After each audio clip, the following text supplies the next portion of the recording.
Focus. Catch the scent. Immerse yourself. Do you see? While Michael Mann may refuse to directly quote Nietzsche, he isn't above evoking him. Manhunter is about gazing into the abyss.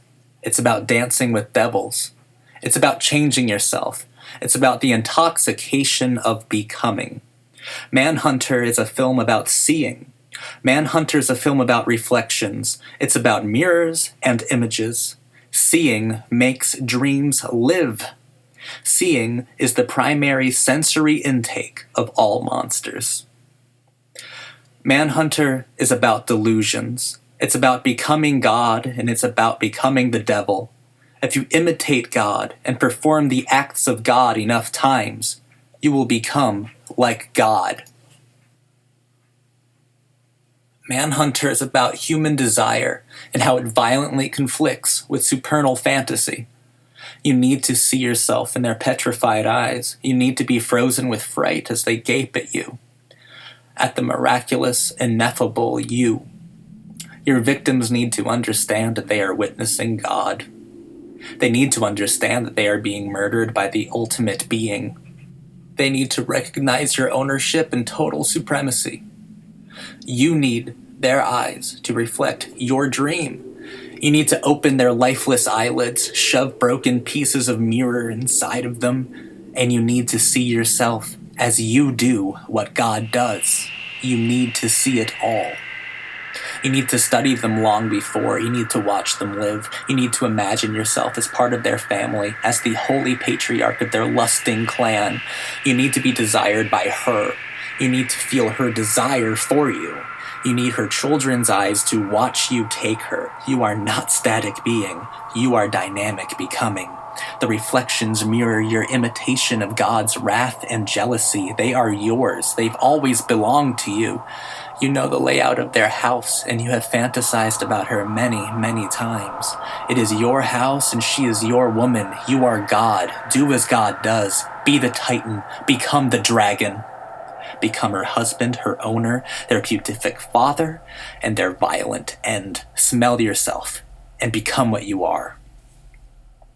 William Petersen floored me. His performance in Manhunter is one of my favorites of all time. I believe he's an actor, possibly the only one, with 2 different performances on my list of the 10 best ever put on film. His work as Richard Chance in To Live and Die in L.A. and as Will Graham in Manhunter represent perfectly what I think American screen acting is all about as an authentic art form, though slightly contrived in the most beautifully and uniquely American ways.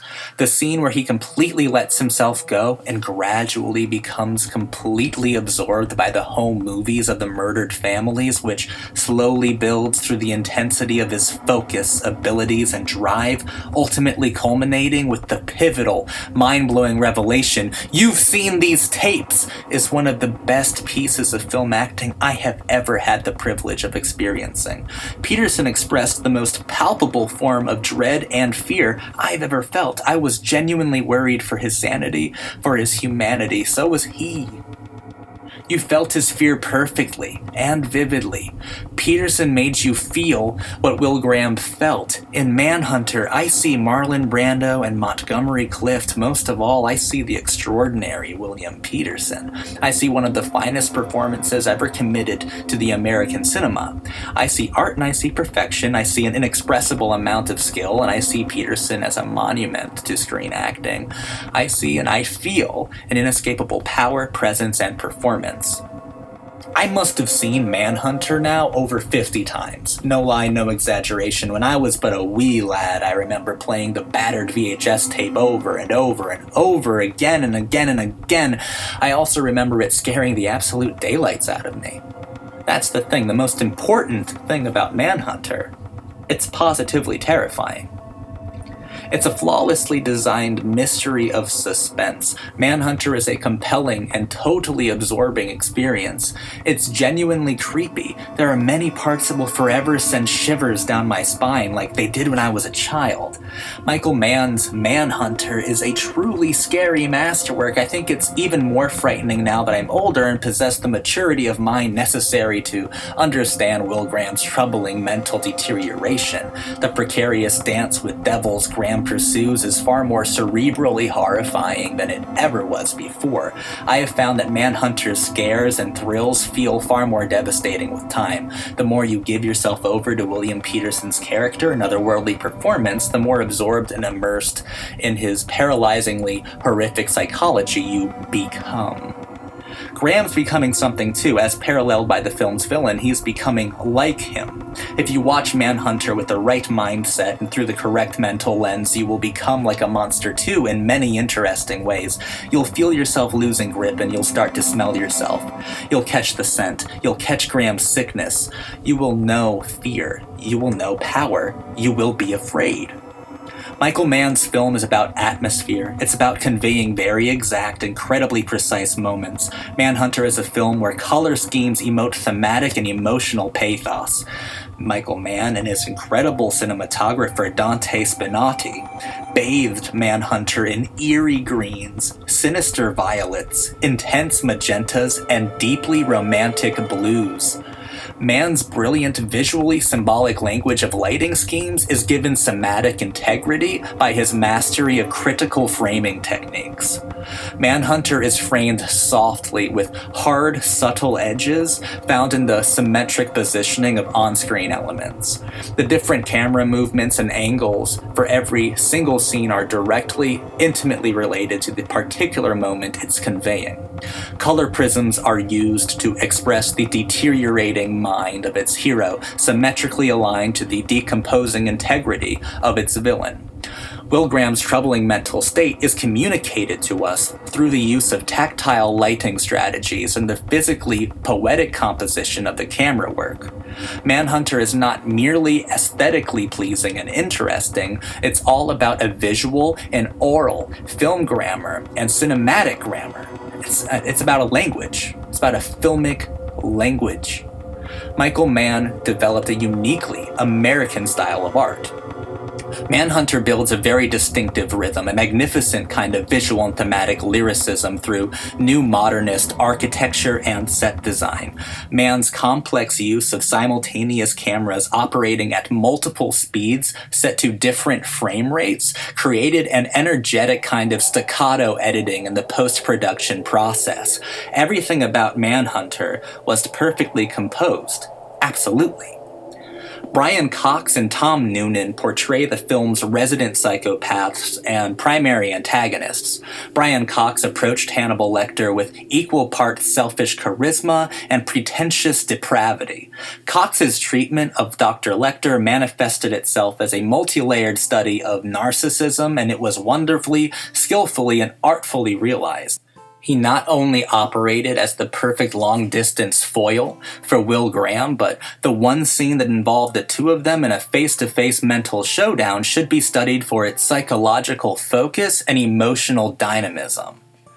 Brian Cox developed an incredibly complex villain and provided Manhunter with an intellectualized horror. Tom Noonan's Francis Dollarhide, on the other hand, was a tour de force of courageous acting choices and spot-on creepy clinical precision. The man gave me nightmares as a child, and now he gives me terror in the form of mental wickedness. I'm not safe from Noonan's performance anywhere. Even while I'm awake, his creepiness captures me and drowns me with genuine, authentic horror.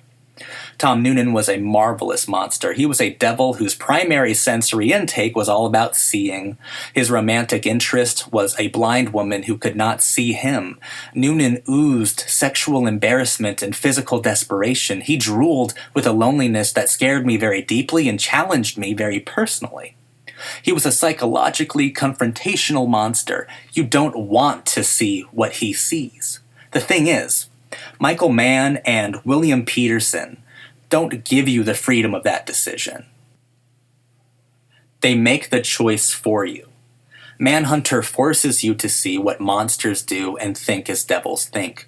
Manhunter attacks and attracts you. Michael Mann is one of the most gifted and extraordinary American film directors of all time. His films are uniquely American, and they possess a brilliantly, madly artful language of symbolism, of lighting, and of framing. His compositions are second to none. It's his style, his own beautiful screen rhetoric and visual grammar that I'm personally obsessed with. I find it stunning. Manhunter is an excellent example of Michael Mann's incomparable genius. Focus, catch the scent, immerse yourself. Mann's stellar mantra. Repeat, ruminate, meditate on that mantra. And you will see a glimpse of the genius that is Manhunter and that is Michael Mann. I'm going to go on record here and say that Michael Mann's Manhunter is one of my favorite films ever made. Top 10 favorite films. It's certainly the most poetic American statement of the 1980s. It is a masterwork. I'm in love with it. Thank you for watching.